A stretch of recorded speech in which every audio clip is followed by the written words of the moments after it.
मुझे नहीं पता था कि 11 तारीख में कई ऐतिहासिक घटना घटा है झारखंड के संदर्भ में। 11 ही तारीख 1908 को CNT एक्ट लागू हुआ। पिछले साल 11 नवंबर को ही सरना धर्म कोड सदन ने पारित किया और आज 11 नवंबर 2022 को इस सदन ने 1932 और OBC आरक्षण राज्य की जनता को देने का निर्णय लिया।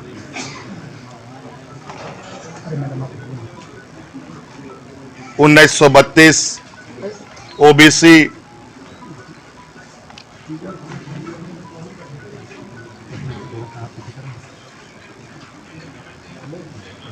ये सब विषय इस राज्य का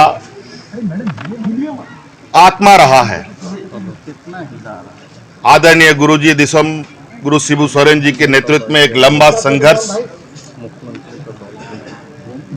के बाद 2000 ईस्वी में राज्य बना। दुर्भाग्य की बात है, राज्य बनने के बाद इस राज्य का बागडोर ऐसे लोगों के हाथ में चला गया जिन्होंने राज्य के OBC समूह को मिलने वाला 27% का आरक्षण को भी खत्म किया।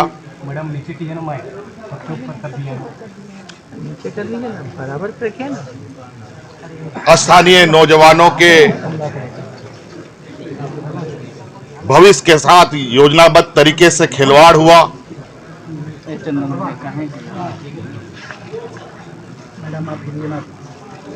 और विगत 20 सालों में इस राज्य के जनमानस के ऊपर जो अत्याचार हुआ वो किसी से छुपा नहीं है। चाहे किसान हो, चाहे मजदूर हो, चाहे नौजवान हो, चाहे सरकारी कर्मचारी हो, अनुबंध कर्मी हो, सभी के ऊपर। और आपने देखा कि आदिवासी, दलित, पिछड़ा, अल्पसंख्यक बहुल राज्य में समस्याओं का जो और इस प्रताड़ना का जो दर्द था, उस दर्द का विगत 20 वर्षों में क्या आलम रहा है। पूर्व में मंत्री, मुख्यमंत्रियों का घेराव अपने हक अधिकार के लिए लोग करते थे और आज ऐसा क्या आन पड़ा कि राज्य के मंत्री, विधायक, मुख्यमंत्री का घेराव फूल माला और गुलाल और बधाई देने के लिए हो रहा है। ऐसा मंजर आपने नहीं देखा होगा। सरकार के महत्वपूर्ण निर्णय से इस राज्य को एक आशा और उम्मीद जो जगी है। आप गांव-गांव जाके देखें,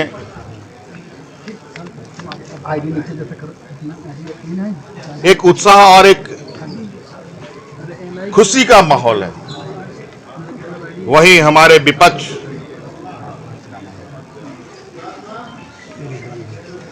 विधवा लाभ रहे हैं और अपने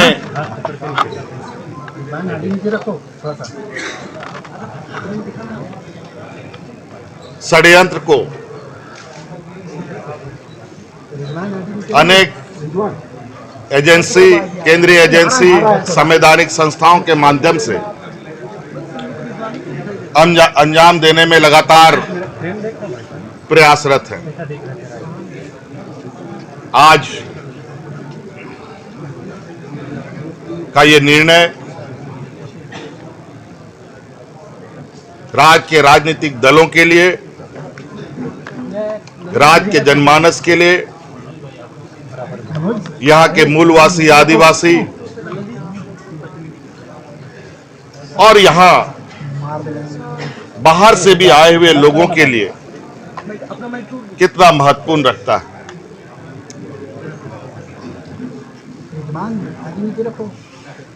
हर राज्य में राज्यवासियों को अधिकार देने के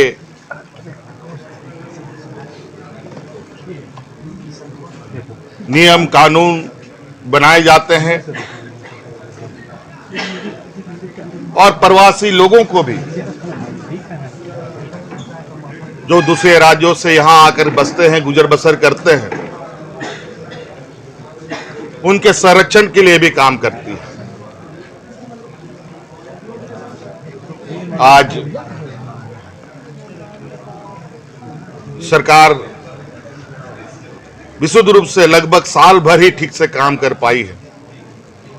2 साल कोरोना को हम लोगों ने झेला, अभी काम कर ही रहे थे, सुखाड़ की स्थिति राज्य पे आ गई।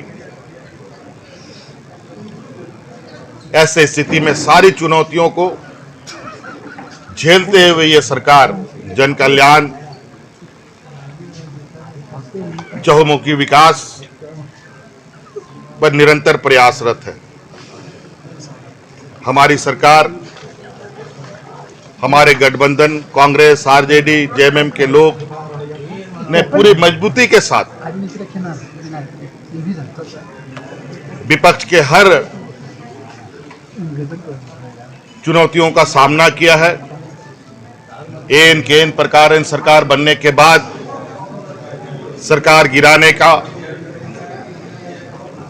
विधायकों को दिग्भ्रमित करने का, खरीद फरोख्त करने का, सरकारी एजेंसियों के द्वारा डरा धमकाने का प्रयास निरंतर जारी है। लाख कुछ वो कर ले, सरकार की कदमें ना रुकी है, ना रुकेगी और जनहित में कार्य करते रहेगी। ईडी को लेकर क्या कहेंगे? ईडी का तो छापा बार-बार हो रहा है सर। देखा जाएगा।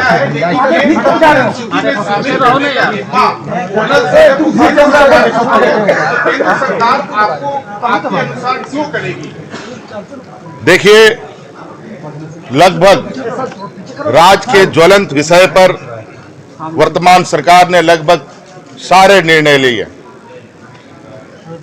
और जो संवैधानिक प्रक्रिया है, संवैधानिक प्रक्रियाओं के साथ इन कानूनों को सुरक्षा कवच देने का हम लोगों ने मार्ग प्रशस्त किया है। अब ये केंद्र सरकार को इसका पूरा, इस पर आखिरी निर्णय लेना है और इसे हम लोगों ने 9वीं अनुसूची में भेजने का हम लोगों ने आज निर्णय लिया। ये हम ही नहीं, भारतीय जनता पार्टी शासित राज्य भी अपने आरक्षण को लेकर 9वीं अनुसूची में अपने विधेयक को भेजने का काम कर रही है, जो एक संवैधानिक लोकतांत्रिक व्यवस्था है। अब ये सरकार दिल्ली में जाकर पूरी की पूरी जनता राज की अपने इस अधिकार पर मोहर लगाने का गुहार करते रहेगी।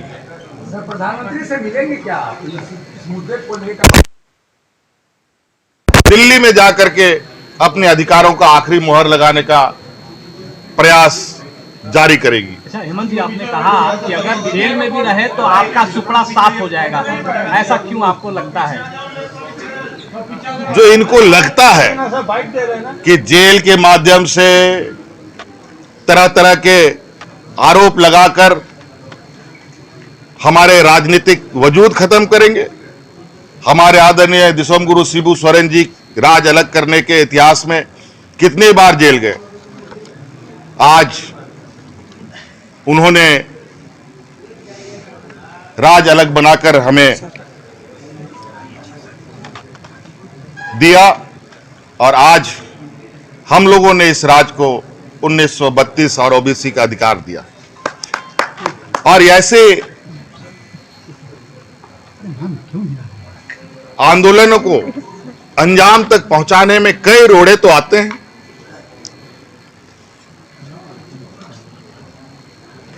लेकिन ये रोड़ा मौजूदा रोड़ा भारतीय जनता पार्टी के द्वारा उत्पन्न किया गया रोड़ा है। इससे ना हमारी छवि खराब हो सकती है, ना हमारी राजनीतिक ताकत कम हो सकती है, बल्कि सरकार और मजबूती से आने वाला समय में, अभी कितने की हम लोगों का समर्थन, हम लोग का विधायक 52 की संख्या है, अगली बार हम लोग 75 की संख्या में रहेंगे, चिंता मत कीजिए।